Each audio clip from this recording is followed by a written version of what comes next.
இது மனைவி சொன்னதும் புதுசாக சொல்ல அந்த கேமரா அது என்ன சொல்கிறாங்கன்னா ஒரு தனி அறையில் போய்ட்டு வந்து அவங்க வந்து ட்ரெஸ்ஸை மாற்றிக்கோங்கன்னு சொன்னால் அங்கே கேமரா இருக்குமோன்ற அச்சம் வந்துவிடும் என்பது 38வது சரத்தில் இருக்குது அந்த கமெண்டியில். நான் பார்த்தேன் 38 80 படித்தேன். இவர்களை தவறு செய்பவர்கள் யாராக இருந்தாலும் கடுமையான தண்டனை என்று விதிக்கிறது என்று சொன்னால் அப்போ தான் இது வந்து திருந்த முடியும். அப்போ தான் எல்லாம் தவறு செய்ய முடியும். யார் எந்த ஒரு பிரச்சனையை எடுத்துகிட்டு வந்து என்கிட்ட கொடுத்தா நெக்ஸ்ட் மினிட் அதை பற்றி நான் பார்க்குறவனா.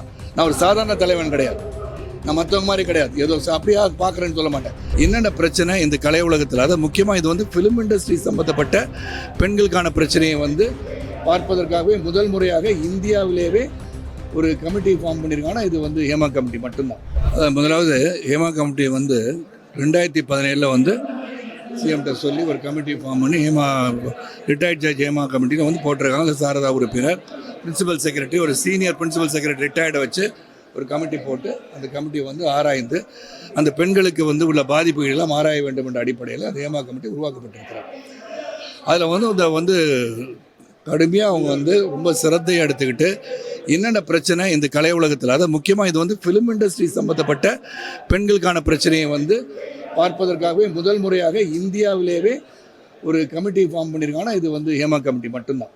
அதுவும் பினராயி விஜயன் அவர்கள் இந்த கமிட்டியை வந்து ஃபார்ம் பண்ணுறதுக்கு உத்தரவு கொடுத்து அவங்க வந்து டெலிபரேஷன் வந்து ரொம்ப நாளாக டெலிபரேட் பண்ணி 2019 ரிப்போர்ட்டை சப்மிட் பண்ணியிருக்காங்க.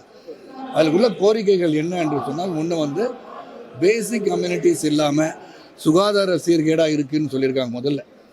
முதல்ல அவங்க சொல்கிறது எங்கள் ஒர்க் பண்ணுற இடத்துல ஒர்க்கிங் அட்மாஸ்பியர் சரியில்லை, எங்களுக்கு வந்து ஒரு டாய்லெட் வசதி இல்லை, இதை வந்து சொல்லியிருக்காங்க. அதுக்கப்புறம் வந்து அவங்களுக்கு வந்து பல பிரச்சனைகள் இருக்குது, செக்ஷுவல் ஹராஸ்மெண்ட்டை பற்றி சொல்லியிருக்காங்க.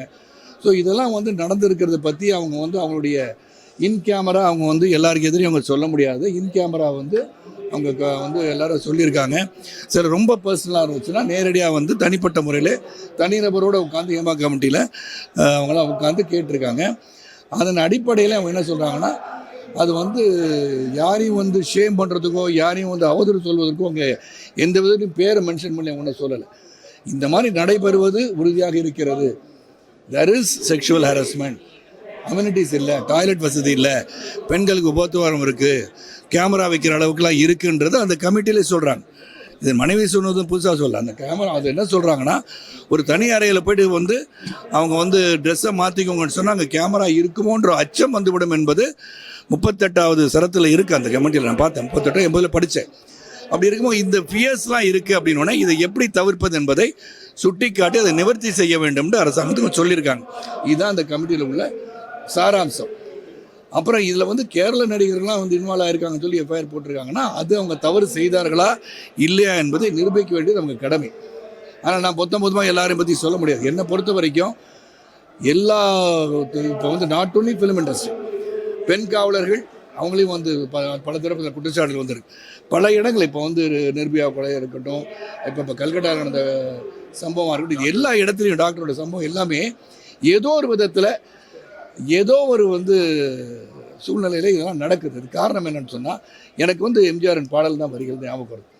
ஒன்று தான், எந்த குழந்தையும் நல்ல குழந்தை தான் மண்ணில் பிறக்கையிலே, அது நல்லவனாகவும் தீவனாகவும் மண்ணை வளர்க்கையில். அப்போ நாம் எதை பார்க்க வேண்டும் இந்த இதில் இவ்வளோ பெரிய பிரச்சனை இல்லை. மற்றதை பற்றி குற்றம் சொல்லி இவங்க செஞ்சாங்களா அவங்க செஞ்சாங்களா இவங்க செய்யலையானோட திங்க் பண்ணுறதோட நாம் நம் மக்களை எவ்வாறு சீர்படுத்தி கொண்டு செல்ல வேண்டும், எப்படி வளர்க்கணும், இந்த எண்ணமே வரக்கூடாத அளவிற்கு உருவாக்குவது எப்படி தான் நான் நினைப்பேன். நடப்பது பல இடங்களில் எல்லா பகுதியிலும் பிரச்சனைகள், ஐடி செக்டரில் இல்லையா, பேங்கிங் செக்டரில் இல்லையா, இதெல்லாம் சொல்லிட்டே போனால் அப்புறம் அங்கே இருக்குன்னு சொல்லி உங்கள் இதில் இல்லையா, எங்கெங்கே நடக்குதோ சொல்கிறதுக்கு தைரியம் இல்லை. சில பேர் கேட்குறாங்க, இப்போ வந்து சொல்கிறாங்களே இவங்களுக்கு ஏன் அப்போ சொல்லக்கூடாதான்னு. இப்போ கூட நாங்கள் மனைவி சொன்னதுக்கே கேள்வி கேட்குறாங்க.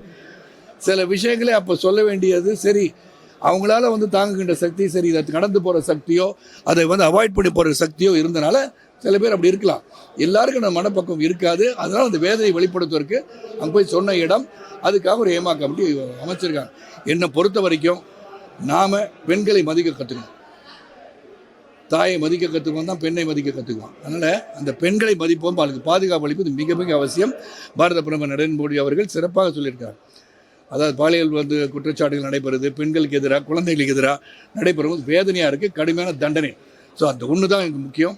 இவர்களை தவறு செய்பவர்கள் யாராக இருந்தாலும் கடுமையான தண்டனை என்று விதிக்கிறது என்று சொன்னால் அப்போ தான் இது வந்து திருந்த முடியும், அப்போ தான் எல்லாம் தவறு செய்ய முடியும்.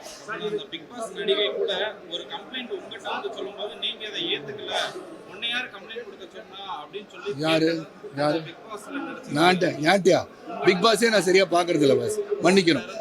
அது பிக் பாஸ் வந்து சொன்னவங்க என்கிட்ட வந்து சொன்னதா எனக்கு தெரியல. என்கிட்ட வந்து கம்ப்ளைண்ட் வந்து நடிகர் சங்கத்தில் நான் இல்லை, நான் பேசுவோம் நடிகர் சங்க உறுப்பினரும் இல்லை. என்கிட்ட யாரும் குற்றச்சாட்டு வந்து சொல்ல போகிறது இல்லை. அதனால் என்கிட்ட வந்து எந்த குற்றச்சாட்டு வந்தாலும் அது எந்த தரப்புப்பட்ட குற்றச்சாட்டு வந்தாலும் யார் எந்த ஒரு பிரச்சனையும் எடுத்து வந்து என்கிட்ட கொடுத்தா நெக்ஸ்ட் மினிட் அதை பற்றி நான் பார்க்குறவனா. நான் ஒரு சாதாரண தலைவன் கிடையாது, நான் மற்றவங்க மாதிரி கிடையாது. ஏதோ அப்படியா பார்க்குறேன்னு சொல்ல மாட்டேன். நீங்கள் வெளியே நின்றுட்டு இருந்தீங்க, உள்ளே போயிட்டு வரேன், அதை பற்றி நிறையா படிக்கணும் அப்படின்னு சொன்னேன். மொத்தம் 281 பக்கம் இருக்குது, 160 பக்கத்துக்கு தான் படிக்க முடிஞ்சுது. இருந்தாலும் அது சாராம்சம் புரிந்து கொண்டேன். இந்த வரேன்ட்டு வந்தேன், நிற்க சொன்னீங்க, நின்ன பொறுப்பாக பதில் சொல்கிறேன். இதுதான் என்னுடைய கதை. சரி, அவங்க நடிகர் சங்கத்தை போய் அவங்க கொடுக்க வேண்டியதான். நடிகர் சங்கம் நீங்கள் ஏதோ கமிட்டி போடுறேன்னு சொல்லியிருக்காங்கல்ல, இந்த கமிட்டி வந்து சிறந்த ஒரு கமிட்டி. என்னை பொறுத்த வரைக்கும் நான் படித்த வரைக்கும் சொல்லணேன், இந்த கமிட்டி இந்தியாவிலே முதன்முறையாக அதாவது ஃபிலிம் இண்டஸ்ட்ரியோட பிரச்சனைகளை, ஃபிலிம் இண்டஸ்ட்ரியோட பெண்களின் பிரச்சனையை ஆராய வேண்டும் என்று உருவாக்கப்பட்ட கமிட்டி.